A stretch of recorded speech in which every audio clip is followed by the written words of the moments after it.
EP. ജയരാജന്റെ ഇന്നലത്തെ പേരാമ്പ്രയിലെ പ്രസംഗം അത് അർഹിക്കുന്ന അവഗണനയോടെ ഞങ്ങൾ തള്ളിക്കളയുകയാണ്. ഇ.പി. ജയരാജൻ ഇന്ന് CPM-ന്റെ ഒരു പ്രസംഗ തൊഴിലാളി മാത്രമാണ്.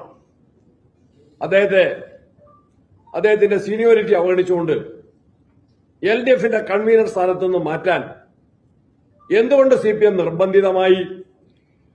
അദ്ദേഹം ആവശ്യപ്പെട്ട അദ്ദേഹത്തെക്കാൾ ജൂനിയറായ ഒരാളെ പാർട്ടി സംസ്ഥാന സെക്രട്ടറിയും പോളിറ്റ് ബ്യൂറോ അംഗവുമാക്കി വെച്ചതിനെതിരെ അദ്ദേഹം കുറേ ദിവസങ്ങളിൽ പ്രതിഷേധവുമായിട്ട് അദ്ദേഹം നടന്നല്ലോ, നിസ്സഹകരണമായിട്ട് അദ്ദേഹം നടന്നല്ലോ. അതിനൊരു പരിഹാരം ഉണ്ടാക്കിയില്ല. അപ്പൊ അദ്ദേഹത്തിന്റെ ജൽപ്പനങ്ങളെ, വെല്ലുവിളികളെ അത് അർഹിക്കുന്ന അവഗണനയോടെ ഇന്ത്യൻ നാഷണൽ കോൺഗ്രസ് തള്ളിക്കളയുന്നു. ഷാഫി പറമ്പലിന് ഒരു പോറലേൽപ്പിക്കാൻ CPM-ന് കഴിയില്ല. പോലീസിനെ ഉപയോഗിച്ചു പോലും നടത്തുന്ന അക്രമങ്ങൾ അവരുടെ ബലഹീനതയാണ് വെളിവാക്കുന്നതെന്ന് ചൂണ്ടിക്കാണിക്കാൻ ഞങ്ങൾ ആഗ്രഹിക്കുകയാണ്.